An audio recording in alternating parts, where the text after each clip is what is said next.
जय हिंद साथियों। आपका आपके चैनल पर स्वागत है। मेरे दोस्त, आज हम सभी ये सभी जो दिख रहे हैं इन जियोग्राफिकल टर्मों को हम लोग समझेंगे। तो आइए आज की क्लास को शुरुआत करते हैं। मेरे दोस्त, सबसे पहला पॉइंट है बे, खाड़ी। क्या? खाड़ी। ओके।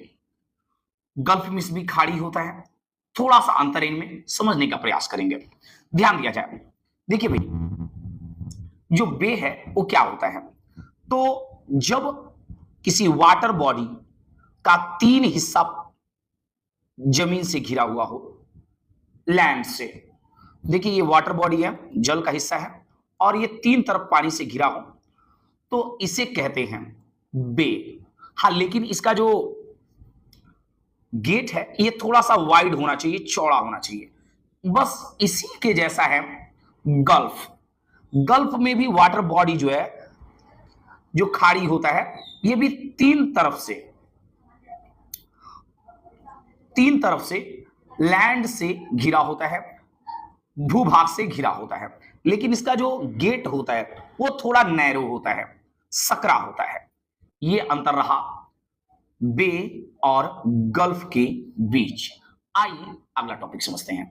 अगला टॉपिक है हम सभी का आइलैंड, द्वीप। द्वीप किसे कहते हैं? तो जब कोई भूभाग चारों तरफ से पानी से, वाटर बॉडी से घिरा हुआ हो, तो इसे कहते हैं आइलैंड, अर्थात द्वीप। अब इसी को थोड़ा सा एक चीज और देख लीजिए। एक शब्द है पेनिनसुला, प्राय द्वीप। प्राय द्वीप। जब कोई भूभाग तीन तरफ पानी से घिरा हो, जब कोई भूभाग तीन तरफ पानी से घिरा हुआ हो, तो यह कहलाता है पेनिनसुला, अर्थात प्राय द्वीप। ये क्या कहलाता है? प्राय द्वीप कहलाता है ये। ओके। जैसा कि आप भारत का भी दक्षिणी हिस्सा देखिएगा तो वह तीन तरफ पानी से घिरा हुआ है। तो दक्षिणी हिस्सा भारत का जो है प्राय द्वीपीय क्षेत्र है। ओके। तो आपने अभी तक ये चार पार्ट देखा आपने। बे, जो पानी तीन तरफ से घिरा होता है, और इसका वाटर बॉडी चौड़ा होता है थोड़ा सा, मतलब गेट जो है वाटर बॉडी का चौड़ा होता है थोड़ा सा। गल्फ में सेम टू सेम वही बात होता है, बट समस्या बस यहाँ पे थोड़ा कि इसका जो गेट होता है वो सकरा होता है। आइलैंड जो है चारों तरफ पानी से घिरा होता है, और प्राय द्वीप जो है इसमें भूभाग तीन तरफ पानी से घिरा होता है। ओके। अब एक बात समझना है, हम लोगों का अगला टॉपिक है स्ट्रेट्स। स्ट्रेट्स स्ट्रेट्स को बोले तो कहते हैं जल संधि। इसे क्या कहा जाता है? जल संधि कहते हैं इसे क्या कहते हैं? जल संधि। जल संधि क्या है भाई?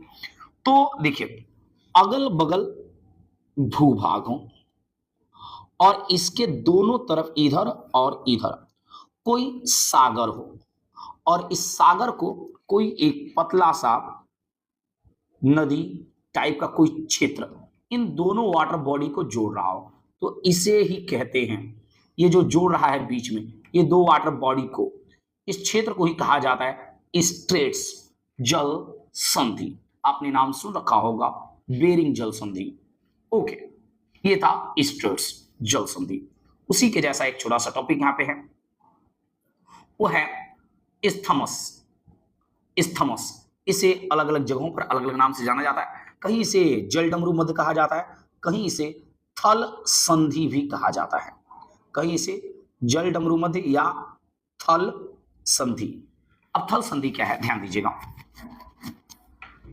अगल बगल दो बड़े बड़े वाटर बॉडी हो, और उसका ये जो है भूभाग बहुत बड़ा, ये जो दो भूभाग है एक पतले से भूभाग के द्वारा जब जोड़ दिया जाए, या जो हिस्सा से जुड़ा रहे, इसी को कहते हैं जल डमरू मध्य, अर्थात स्थमस, थल संधि। अब आ जाते हैं अगले पॉइंट को समझते हैं। अगला है डेल्टा। क्या है? डेल्टा। डेल्टा किसे कहते हैं भाई?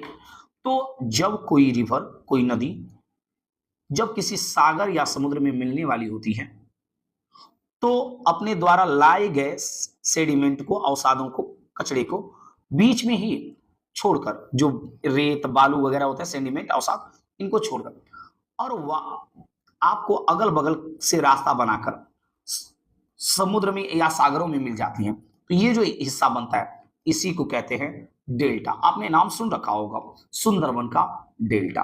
अब अगला पढ़ना है एस्च्यूरी। एस्च्यूरी और डेल्टा दोनों लगभग एक ही चीज है, बस थोड़ा सा अंतर है। डेल्टा क्या करता है कि अपना सेडिमेंट जो है वो जमा करता है और जाकर फिर वो बड़े वाटर बॉडी में मिलता है, लेकिन यहां पर कोई सेडिमेंट जमा नहीं होता है। जब रिवर के द्वारा लाया गया वाटर बिना किसी सेडिमेंट को जमा किए ही वाटर बॉडी, बड़े वाटर बॉडी में मिल जाता है, तो इसे कहते हैं एस्च्यूरी। आई होप कि आपको ये बातें समझ में आई होगी। फिर मिलते हैं अगले वीडियो में, तब तक के लिए धन्यवाद। जय हिंद, जय भारत।